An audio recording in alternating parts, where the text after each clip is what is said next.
साधारण बजेट काली आसबार अच्छे जेनटा कि नहीं कृषक मान भितर बहुतटे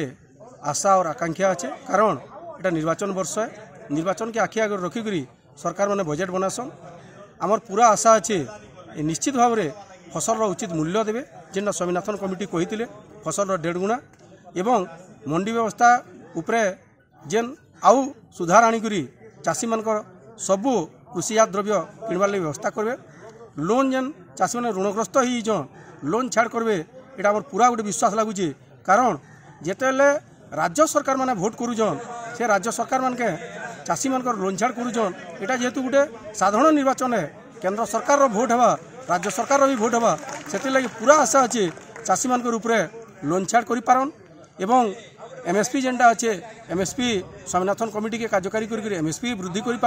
कृषक मान लगी जेन सब्सिडी गुड़िक अच्छे आहरी सब्सिडी देकर कृषक मान मेरुदंड के सुदृढ़ कर कारण भारत वर्षर सर्वाधिक भोटर्स कृषक मान ही कृषक मान जदि उन्नति हेबा ताहले जे देश उन्नति हेबा पूरा आशा और विश्वास अच्छे बजेट रे तार प्रतिफलन हेबा बोली। आसंता काली जो केंद्रीय बजेट उपस्थापित होगा जाऊँगी यह साधारण निर्वाचन पूर्वर बजेट होइथिबारु आमे चाषी समाज अनेक आशावादी अच्छु। कृषि क्षेत्र पर निश्चित भाव में एथिरे गुरुत्व दिया जहाँकि चाषी को तार उत्पादित द्रव्यर मूल्य प्रदान क्षेत्र में उपयुक्त मूल्य दिया जाऊ नहीं। भारतीय जनता पार्टी सरकार छत्तीसगढ़ राज्य में धानर क्विंटाल प्रति 3100 टंका प्रदान करुवा स्थले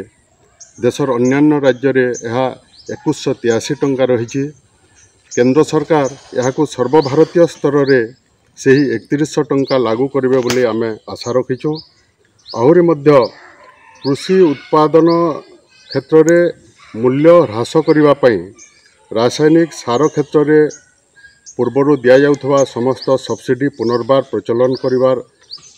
व्यवस्था करिवार आशा रखीचु। MGNREGA योजनार कृषि क्षेत्र पर श्रमिक जोगाणर व्यवस्था कले मध्य उत्पादन खर्च कम हो पार आउ विशेषकर सारा भारतर चाषी आज ऋणग्रस्त। सरकार विभिन्न व्यक्तिविशेष हजार हजार कोटी टंका ऋण छाड़ करुवा स्थले चाषी समाज पर निश्चित भाव में यह ऋण छाड़ क्षेत्र में किसी पदक्षेप नेबे बोली आमर आशा एवं अपेक्षा रही।